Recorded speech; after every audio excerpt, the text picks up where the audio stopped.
Hello and welcome back to Down the Track. Today we'll be previewing the final test match, the decider at the Gabba in Brisbane between Australia and India. I have with me my co-host, Mr. Aziz. How are you doing, bro? I'm good. I'm good. Not so sure about the Indian team, but I'm okay. Well, why don't you pad up and send yourself to Australia? We'll handle the quarantine Is there, no problem, there's better people out there that can do that, but man. But yeah, that would be I fun. mean, there's an ambulance waiting right there, man, outside that hotel room.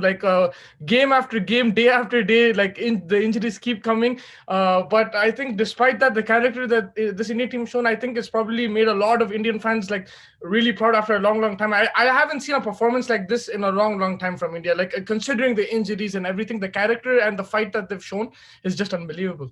Absolutely, man. We spoke about it in the game in the final day review as well. This team has just risen above all these criticisms and everything. I mean, this is the same team that got 36 all out. So you have to remember that that was not too long ago. Yeah. Two tests later, everything has suddenly changed. Everything is looking good. There is almost. I mean, of course, the injuries are a big part to play, but there is some kind of hope that maybe you know what they could turn around this series and actually go up and win this one 2-1.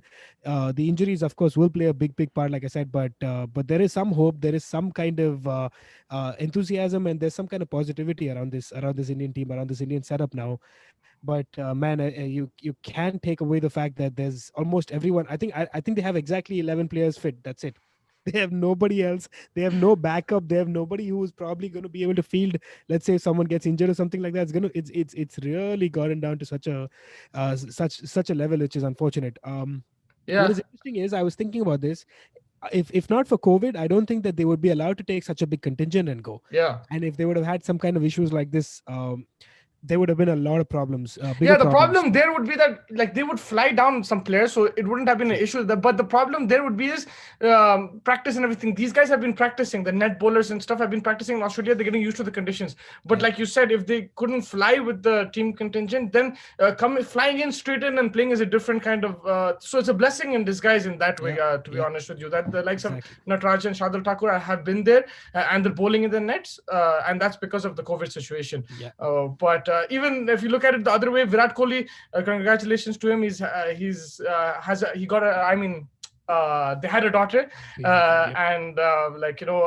like they must be really happy. But he could have probably flown in as well after that. Yeah. But because of the hard quarantine, he can't go. So yeah, I think apart from that, Bumrah, I think that's a big problem for India. Your thoughts on that 100%. injury? 100%. I mean, like you're expecting three of your fast bowlers to have two test experience, one test experience, and a debut. That's literally what it's going to be. Saini is one test old, Siraj is two tests old, and either Natarajan or Shardul Thakur will probably be their debuts. I'm sure it's Natarajan's debut. I don't know if Shardul has played Test cricket for India. I could be wrong. Maybe he's played a couple, but he's probably has very minimal experience, and that's going to be a big issue. Shardul Thakur's only bowled like 10 balls, I think, in Test cricket. So that's that. There you go. So there's it's almost like he's a new guy, right? So Yeah. I don't know how they're going to manage it. The pressure, it's gonna get to them. I mean, yes, you can rise to the occasion and everything, but you need someone to help you out over there. Like Bumrah, he was helping them out a little bit.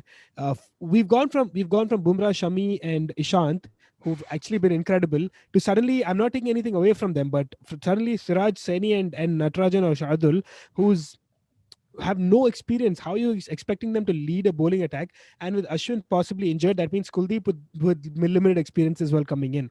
I can't believe that this is happening. I have no words. I cannot explain how this is going to be, but I'm cautiously optimistic.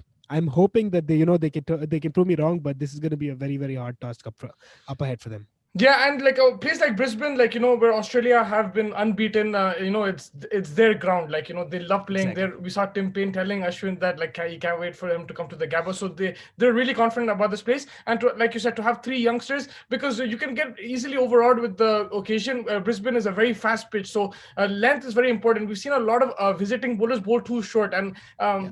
these guys might be tempted as well. These youngsters, okay, it's a fast pitch, let's bowl short, but that's not the way to go about it in Brisbane. Probably need to be fuller. So I think, like you said, I think that's where experience comes to play. And now Ashwin has to lead the attack. Like, yes, he's a spin bowler, but I think he has to be there fielding at mid on. And even though I have like he has a back issue and everything, but if he's playing, I think he's going to be leading the attack. There's no way Exactly. He has to about that. first pass that fitness test. Apparently, there's going to be a late fitness test for him. So we'll have to Yeah, see how I that mean, goes. as of now, the team hasn't been announced, but I think in a few hours it'll be announced, so we'll have a better idea. But I just feel that even if he's like 60-70% fit, Ashwin will play, because if Bumrah's ruled out like almost 90-100%, I think Ashwin will have to Have play, to play. True. and he'll want to play, like because Yeah. he's going to be the leader of the And who's replacing Jaddu? Ridhiman Saha. Ah, You fair don't have enough. an If option. you So don't have if a, you look at it, like I mean, we don't have the team right now, but if you look at it, it's kind of straightforward, right? You don't have an option for Jadeja. There's Washington Sundar, who's in the team, but like he's not in the test squad. They yeah, haven't named him yet, but yeah, he's like supposed to be the like for like. But I don't think they can do that swap. Like yeah. he hasn't played Test cricket. I don't remember. I don't think he's No, he debuted, hasn't. right? No, Yeah, he so you hasn't. can't just bring him in like that. And also he hasn't been. Named in the test squad, and also secondly, who else is your all-rounder option? There's no. If Punt can keep, I'd go with Agarwal if he passes that fitness test, and I'd play Gill in the middle. But I think Saha will make up for those catches. I think that's what it is, I and Pant agree. can make up for the batting. Yeah, That's yeah, I Saha. agree. I I just think they feel both cancel each other out in that way, like the yeah, weaknesses they have. yeah. I just feel like if Punt can keep, I'd go with Agarwal. That's just my personal opinion. I could be wrong, Now, but okay, that's also fair enough. But now let me ask you this: if Akar was not fit, what do you do? yeah, if Agarwal not fit, I think it's a fair No, but shout, right? no, Agarwal's still going to play even if Saha plays. How? Vihari is injured. Oh yeah, Bihari is injured. Yeah. So my question is, so they're all playing, but my question is, if Agar was not fit, who's gonna play? Shaw. What other option do you have? uh, And then with you so then, what do you do though? if he hasn't corrected that incoming ball, he's going in the first couple overs. He But what hasn't do you do? corrected that. But what do you do though? Because then you have three openers, and you don't want to disturb that Rohit Gill opening partnership. Gill is actually a middle order batsman, in my opinion. I think Gill will go in the middle. But you don't want to disturb that opening partnership. Yeah, but I think there's no point playing Agarwal or Shaw, especially Shaw. I don't think there's any point playing him anywhere apart from the opening slot. I think Rohit Sharma will ease that pressure off. I think he's starting to look really good up there. So I think that's good for him as well. So I think let Rohit Sharma and Shaw or Agarwal open, and let have Gill come in the middle, maybe like at 5, which kind of, like I said, I've always been talking about how Pujara needs people around. So like that breaks it up a little bit as well. Yeah. You have a little bit of Rohit and Agarwal in the beginning, and then you have like Pujara coming in, so setting that up, and then you have the likes of Shaw, Punt and Gill kind of taking that mantle of scoring around Pujara as well. So Pujara can be that rock in the middle. So I think that would work well for them. In the bowling department, I don't think they have much choice as well. It's the same situation. So we'll see how The it goes. bowling department is giving me the Balaji and Irfan Pathan vibes in 2003, like when Who Zaid knows, Khan and man? these They guys can, yeah. Who when knows? they were Maybe they injured. can, yeah. Maybe Yeah. they can come through. Yeah. And there was a situation where I think Jawagal Krishnath and Anil Kumble and all these guys were injured, and then the new bowlers in Bajji In and 2001. in 2001, yeah. Yeah. So and they came up decently. Who knows? We might spring a surprise. Let's see how it goes. Yeah, and I think now let's just talk about Australia. And I think this is where India can target Australia. If India win the toss and bat first, it's not just about batting first. I think getting that Australian attack to bowl again after 3 days, I have a feeling there's an injury there. We haven't seen it coming. I don't wish injuries upon anybody, but I have a feeling there's something there, because they've been bowling the last couple of days in the last test match. They bowled non-stop. Like, there has to be something in and around there. Even if it's no injury, that fatigue will kick in Brisbane if Australia bowl first and they We don't spoke get about wickets. this, yeah. Exactly, 100%. Sorry to cut you off, but No, we spoke no. about this offline as well. 100%. That's exactly what I want. I really hope that a lot of things have gone against us over the past couple of years, couple of test matches. If we can win that toss, bat first, put in 350 runs, I think we have a good chance. Bat for a day and a half, almost 2 days, put in those 350, 400 runs. If we can do that, then we're in with a big chance to win this game. Yeah, then you put against all pressure on odds. Australia once you have runs on the board. Because the thing is, now let me talk to you about this. Let's talk about Australia. They have the best bowling attack in the world currently. They have the best batsmen in the world currently. And India has so many injuries. They must be under the pump that they're not winning the series comfortably. Because if you look at it on paper, a lot of people said Australian pundits themselves. I think Michael Clark came out and said it's going to be 4-0 Australia, and that too with just Kohli. He just thought that Kohli is going to miss the 3 games. He didn't know about Shami or anything like that. Yeah. But despite all this, it's still 1-1. So a lot of pressure. If you just flip this and look at it from Indian perspective, if this was the opposite in India, India would have been under immense pressure. So I think this Australian team, that Australian media will be putting pressure on them. So it will be something they'll have to think about. Absolutely, 100%. There's no doubt about that. This is an Australian team that's full power. A couple of years back when we beat them, they said that they had no Smith, they had no Yeah. Warner and everything. This is the strongest Australian team that they can line up right this moment in time. All top class bowlers, all top class batsmen. This is the team that they would go to the Ashes with. I have been critical about Payne's inclusion in this team. I've been mentioning that I think it's time they start thinking about somebody else as a replacement. But that's the only flaw I think in this team. I think that this is a solid team with the likes Labushan and Smith are your top three batsmen in Test cricket. You have an absolute aggressor in Warner. You have decent middle order batsmen. I mean, Wade has been a That's little where bit the of issue is. a little bit, but then Green came up with the goods Yeah. last game. So you have a good team. You can't deny that. This is a very good team against a team that has been broken up completely. Has literally going to going to put up a lineup with five test match experience. Yeah. You can't lose this one from Australian perspective. Yeah, from the captaincy view, you would rather be in Rahane's shoes because he doesn't have any options. He's like, let's just go, Exactly. like Yeah. and they just have to fight. That's what, there's not much you can do. It's not in his hands, right? But whereas Australia have a full team, so he needs to be thinking. Tim Payne needs to come up with plans and everything, and they do have the advantage in terms of. Going into the game on paper in terms of names, but there will be a lot of pressure on him, and he'll need to be tactically more astute. Like probably he'll probably tone down the sledging as well, but yeah, he probably needs to come up with more tactics, especially against these resilient Indian batsmen. Absolutely, and if Australia doesn't win this one, and I'm putting my neck out there a little bit, if Australia doesn't win this one, I think Payne needs to take the sack. I don't think that this 100%. it's allowed that he can continue to stay on Yeah, imagine after this. the kind of situation that he's in. Yeah, imagine any other team like India itself. If this was at home, India against a depleted Australia side, they would be calling for the captaincy sack as well. So I think that's fair enough because you should be sweeping this series, in my opinion. Like Yeah, especially after 100%. after the 36, forget the 36. That gives you so much confidence. But do you think that 36 kind of played it into India's favor in the sense that Australia might have come back harder if they lost that Adelaide Test match?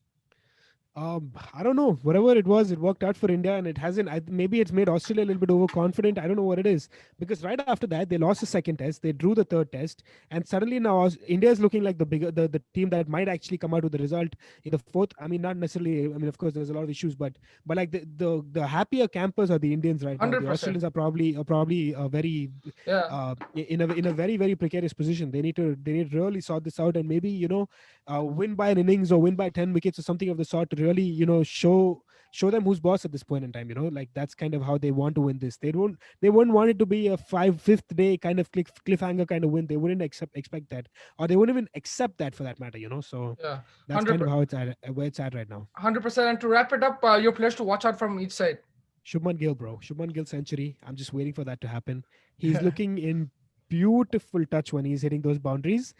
Um, I would want to go with the bowlers, but I just don't know. Maybe Mohammad Siraj, he's been decent, but Shubman Gill for me, a century is coming. It's just around the corner. I think if he can just take it a little bit easy for a couple of things that he's been doing, he's been in immense form. Rohit Sharma is looking good, but I'm going to go with Shubman Gill. And from Australia, I don't know, man. Paddy Cummins. Paddy Cummins, he's been The he's guy been bowls so much, man. he bowls so much and he's so good. He's just so incredibly good. I mean, I think hats off to Indians to be able to negate him the way they have. Yeah. They've actually That's done a where good Vihari job. is They've so done underrated, man. The exactly. way him and Yeah, exactly. I keep because saying even it. then, like Ashwin played line beautifully on a 50 pitch, and that's credit to Ashwin's technique as a batsman. Yeah. But Vihari handling the pace was next Yeah. level. Next level. Absolutely. He didn't touch anything that he didn't need to touch. That was just so Yeah. beautiful. Perfect test match saving batting. Mm. And we will miss him. I think we will miss him. He's probably not the aggressor that you want, but you will miss that kind of grit in the middle. So Yeah. so we'll see how that goes. But I think Paddy Cummins, I think he has a trick up his sleeve. If he wants to stamp his authority as a number one bowler. I think this is going to be the test match where he needs to take a few wickets, more than a few. Probably take like 7 8 wickets in the match, and kind of really stamp his authority on this on being one of the top bowlers in the world right now. Yeah, no, 100%. I think I What agree about with you? you. I agree with you. I think with Cummins, for India, it's Mo Siraj leading the attack, man. Where was he? Wasn't in the squad. Then I mean, he was in the squad. He was on the bench, and then he was the third seamer. Then he was the second seamer. Now he's the and front and line you have to strike remember bowler. and you have to remember a couple of months back, not even a couple of months back, his father passed away. He hasn't even Yeah. been able to go back there, and like, kudos, man. This guy, I mean, there's he's taken some criticism, he's taken some with the white ball he hasn't been the best, people have criticized him and everything.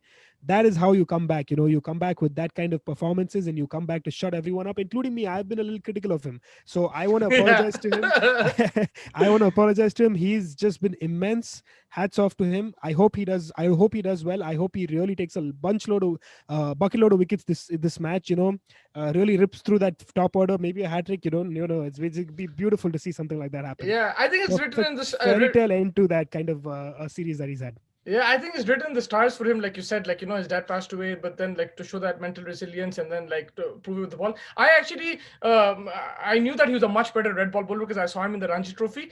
But to come out in Australia, we've seen so many debutants struggle, even though Yeah, they're really good bowlers. So many.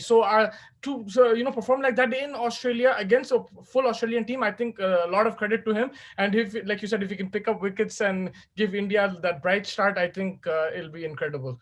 absolutely. But yeah, and just to end the show, I think that draw for India and the win in Melbourne is really important for the World Test Championship as well, Yeah, from the Indian perspective, and even for Australia. If Australia like won 3 or 4 games, they would have qualified for the final. So right now it's right. very close with New Zealand right behind them. And I just want you, before the next episode or whenever we discuss the World Test Championship, maybe after the series, I want you to explain the viewers what the new percentage points thing is, because I'm very confused about It's it. so hard for me as well, but we'll Yeah, figure it. We'll try to yeah, figure it we'll have out. to calculate it and understand, because I don't exactly know how the points are being distributed right now. But it's something to do with percentage points. But it'll be very interesting to look at that. And just finally, who's going to win the Test match and who's going to win the series? I can go against my boys. I think they've been immense. I just have to back them, although I know that it's going to be a very very big challenge, very big task up ahead. But I'm just going to back the boys to give us another little bit of a surprise. Who knows? Yeah, and do you see a result in this game, or a draw possible with If the if, Brisbane if there's pitch? no rain, there's definitely a result. There's definitely a result. Uh, 100%. yeah, I completely agree with you.